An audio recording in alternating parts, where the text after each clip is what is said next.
V preteklem letu se je produkcija ljubiteljske kulture zopet povečala v primerjavi z preteklimi dvemi koronskimi leti. Ravno tako so se vrnili obiskovalci in verjamem, da v letošnjem letu bo lahko produkcija ljubiteljske kulture omogočila, da bodo obiskovalci uživali v kulturnih prireditvah skozi vse leto brez omejitev.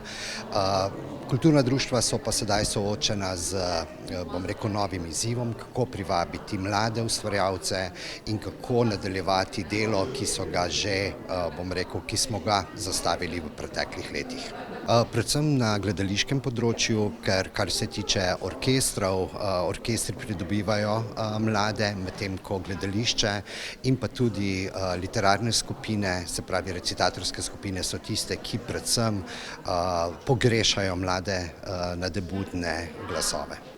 Mogoče je tudi, v preteklih 2 letih bilo tisto, ko so se mladi nekako ustalili po elektronskih komunikacijah, tudi, komunikacija med ljudmi je bila drugačna in verjamem, da lepa beseda v živo je tisto, kar bo tudi mlade sedaj pritegnila. Zopet nimamo zlatega nagrajenca, se pravi, ne bomo podelili zlate Prešernove plakete, kar mislim, da je tudi prav, ker smo v preteklih 8 letih postavili nivo zlate plakete dokaj visoko, medtem ko sedaj imamo 5 srebrnih nagrajencev, ki pa skoraj vsi bodo dobili to nagrado že skoraj za svoje življenjsko delo.